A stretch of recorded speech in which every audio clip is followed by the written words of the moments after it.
इंतखाबात के एक साल पूरा होने पर पाकिस्तान तहरीक इंसाफ की तरफ से आज यौम स्याह मनाया गया है।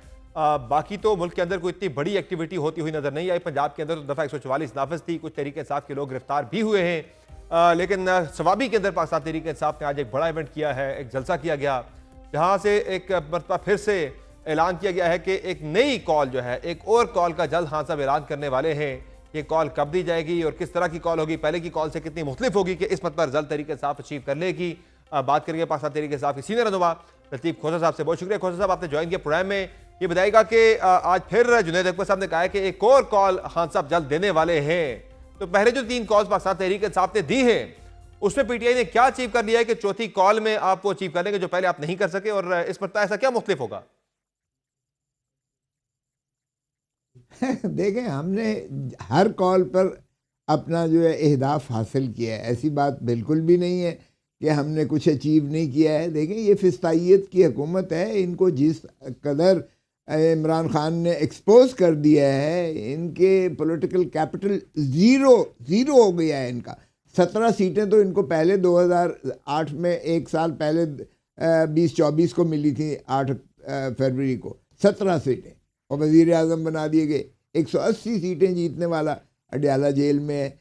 उस बात को आज भी फिर हमने उजागर किया, और हर कॉल पर जिस तरीके से अवाम के जहनों में ये मुनक्कश कर दिया जा रहा है, और उनको ख़ुद भी पता है। किसको नहीं पता है? मुझे बताएं कि जितने बैनुल अक़वामी आपके जो यहाँ आए हुए थे, मॉनिटर करने के लिए आए हुए थे, उनकी रिपोर्टें भी आप देख लें, आप फैफन की रिपोर्टें देख लें आप। लेकिन सर उससे क्या फर्क पड़ा है? जो है उससे फर्क क्या पड़ा है आज? सर रियलिटी तो आज के दिन की यही है कि पीएमएलएन जो है वो हुकूमत पे बैठी है। आज वो यौम तामीर और तरक्की मना रहे थे बाय द वे आज, और वो कह रहे हैं कि हम मुल्क को इस्तेकाम की तरफ लेकर आ रहे हैं, मुआशी इस्तेकाम आ रहा है, स्टेबिलिटी आ रही है, मुल्क को हम इसी तरह से आगे लेकर बढ़ेंगे, एहतजाज करने वाले शोर मचाने वाले शोर मचाते रहेंगे। तो इससे क्या हो गया सर? इससे अब अपना आपका प्रैक्टिकली लायबल फिर क्या है आगे इस हुकूमत के खात्मे के लिए, घर भेजने के लिए, जिसकी आप बात कर रहे हैं कि ये हुकूमत जो है इन्हें आप पे मुसल्लत किया गया है?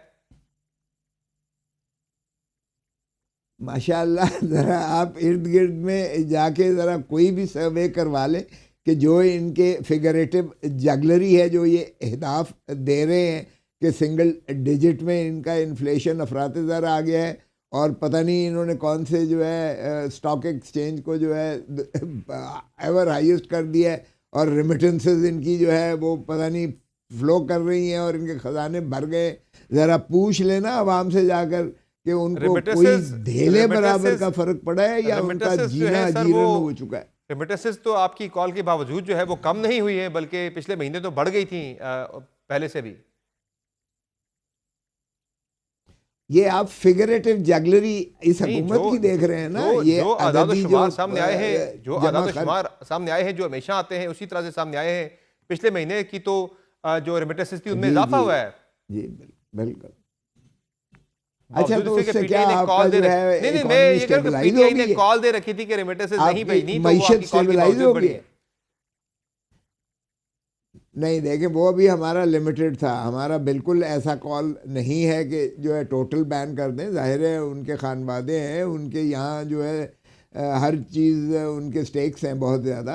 हमने बिल्कुल इस अंदाज से नहीं किया। हुकूमत को मत, आज भी जो हुई है, आज भी जिस तरह से लोगों को गिरफ्तार किया गया है, जिस तरह से माने किया गया, लाहौर के हर हलके में, तकरीबन हमारे हर हलके में जो है प्रोटेस्ट हुए हैं, और उन्होंने फिर उस बात को उजागर किया है। और अवाम ने बेबहा उसकी जो है पजीराई भी की है। तो ये कहना कि जी अहदाफ हासिल नहीं किए, ये बिल्कुल, हाँ बताएं। अगर हम बात करें, आज चूंकि इलेक्शन को 1 साल हो गया है, पाकिस्तान तहरीक इंसाफ यौम स्याह मना रही, आपने एहतजाज किए पूरे मुल्क के अंदर, सोशल मीडिया पर काफ़ी ज़्यादा इंतखाबी धांधली का शोर आपकी तरफ से मचाया गया है। लेकिन अगर हम अमली बात करें तो पाकिस्तान तहरीक इंसाफ की तरफ से कारकर्दगी ये है जनाब अदालतों के अंदर के, जब आपने चैलेंज की ये इंतखाबी धांधली की पटिशन जो आपने सुप्रीम कोर्ट में आप लेकर गए हैं, वहाँ से रजिस्ट्रार का एतराज़ आया। 2 समातों के बावजूद आपके वकील हामिद खान साहब रजिस्ट्रार का एतराज़ तक दूर नहीं कर सके।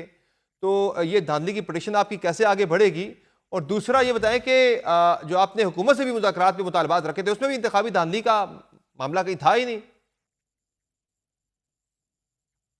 नहीं, ऐसी बात नहीं है। हमारे दो मुतालबात जो थे वो इब्तदाई थे और बुनियादी थे। हमने कभी इस बात से दस्तबरदारी नहीं की है कि जो इन्होंने डाका मारा 8 फरवरी 2024 को, जो मैंडेट चुराया है, जो अवाम का हक हुक्मरानी छीना गया है, उस पर जो है कोई बात ना हो। वो तो बात आगे चलती ही रहनी थी। तो ये इब्तदाई पहले तो ये तो एग्जीक्यूटिव ऑर्डर के ज़रिए एक लम्हे में ये तो डूएबल थे ना। बाकियों में तो चले 26वीं तरमीम को रोल बैक करें, उसमें एक मैकेनिज्म जो है आपकी जो पिटीशन थी सुप्रीम कोर्ट में इंतखाबी धांधली के खिलाफ, उसमें अभी तक रजिस्ट्रार के एतराज़ात हामिद खान साहब दूर क्यों नहीं करवा पा रहे? यार बात सुनो, आप देखें तो सही तरह 4 जज साहबान ने, जो सीनियर मोस्ट जज हैं, सीनियर प्यूनी जज हैं, जिनको चीफ जस्टिस हम मानते हैं, मंसूर अली शाह साहब और मुनीब अख्तर साहब और आयशा मलिक साहबा और अथर मिनल्ला साहब का जरा भाई खत तो उनका देखें। उन्होंने कहा है पहले 26वीं तरमीम का फैसला तो फुल कोर्ट करे, पैकिंग ऑफ कोर्ट हो रही है। आपने जो है इस्लामाबाद हाई कोर्ट पे भी कब्जा करने के लिए जो बाहर से इंपोर्ट करके जजेस भेज दिए। ज़रा उनकी चिट्ठी तो देखिए। इस्लामाबाद हाई कोर्ट ने के जज साहबान ने भी लिखा है कि सीनियरिटी जो है, आप इस तरह से हल्फ जब लेंगे, आपने आपके जज जिनको आपने यहाँ ट्रांसफ़र किया है उन्होंने किसी और सूबे का हल्फ लिया हुआ है, और इसलिए कि इस्लामाबाद कैपिटल टेरिटरी का हल्फ नया सिरे से लेना पड़ता है और वो जूनियर मोस्ट जज होगा। तो ये देखें, पहले फिस्तायत को इस तरह जुडिशल पैकिंग हो जाएगी तो हमें क्या इंसाफ मिलेगा, मुझे बताएं। हामिद धांधली की पिटीशन में आपके वकील की तैयारी नहीं है और आप वो सारा मामला जजों पे डाल रहे हैं। ये बिल्कुल, ओ भाई ये किसकी तैयारी की बात कर रहे हो? रजिस्ट्रार का एतराज है, ये रजिस्ट्रार का एतराज है, ये कोई जुडिशियल नहीं कर पा रहे। दो मरतबा जो उनके सामने आया एतराज, वो दूर ही नहीं कर पाए अभी तक। तो क्यों दूर करें इस वक्त, ताकि अपना खारिज करवा के मोहर लगवा ले अपने ऊपर। ये अभी तो हमें पता है ना, ये तो नविश्ता है दीवार है जो कुछ आप टाइम गेन कर रहे हैं, इसका मतलब उस पिटीशन के ऊपर तो नहीं इन्होंने 26वीं तरमीम, यानी इसके ऊपर आप टाइम गेन कर रहे हैं कि 26वीं तरमीम का तनाजा हल हो जाए, उसके बाद ये पिटीशन लगे, ताकि ये कुछ स्ट्रेटजी का ऐसा है क्या है? क्यों ना हल हो। हमने तो लिख के दिया है कि पहले 26वीं तरमीम का हल कीजिएगा और फुल कोर्ट बैठ कर करे। ये हमने नहीं कहा, सिर्फ जुडिशरी के अपने अंदर से सुप्रीम कोर्ट के सीनियर मोस्ट जजेस ने भी यही लिखा है कि पहले 26वीं आपने फरमाया जो है फुल कोर्ट फैसला करे। अभी आपने फरमाया कि मंसूर अली शाह साहब आपके चीफ जस्टिस हैं, तो क्या याह्या अफरीदी साहब आपके चीफ जस्टिस नहीं है? तहरीक इंसाफ उन्हें नहीं मानती चीफ जस्टिस? देखें इस वक्त तो माशाल्लाह जिस अंदाज से वो आगे बढ़ रहे हैं, उसमें मुझे तो नहीं लगता कि वो कौम और मुल्क की या आइन की पासदारी के लिए या बालादस्ती के लिए कर रहे हैं। देखें जो उनके सीनियर मोस्ट जजेस भी जो कुछ उनको लिख रहे हैं, वो उस पर भी नहीं मानने को तैयार है। तो सर देखें डी फैक्टो हमने माना हुआ है, डी फैक्टो तो शहबाज शरीफ को भी डी फैक्टो माना हुआ है, लेकिन डी जूरे हम नहीं मानते। इसलिए डी जूरे नहीं मानते कि शहबाज शरीफ हारा हुआ है। 17 सीटों वाला कैसे वज़ीर आज़म बन सकता है? तहरीक इंसाफ आप याह्या अफरीदी साहब को चीफ जस्टिस नहीं मानते आप? नहीं, इस वक्त तो डिफैक्टो है ना भाई जज, तो हम तो पेश भी होते हैं। हाँ। हम उनसे तकाजा भी कर रहे हैं, तवक्को भी करते हैं कि वो जो है इंसाफ और कानून और आइन की बालादस्ती को मलहूज रखते हुए अपने सीनियर मोस्ट जज साहबान की जो है बात को सुनेंगे। और हमें तवक्को है कि वो जो है आइन, अगर अदलिया को बचाना है, जजेस को तहफ़्फ़ुज़ देना है, तो फिर जो है अफरीदी साहब को चीफ जस्टिस बन के दिखाना पड़ेगा।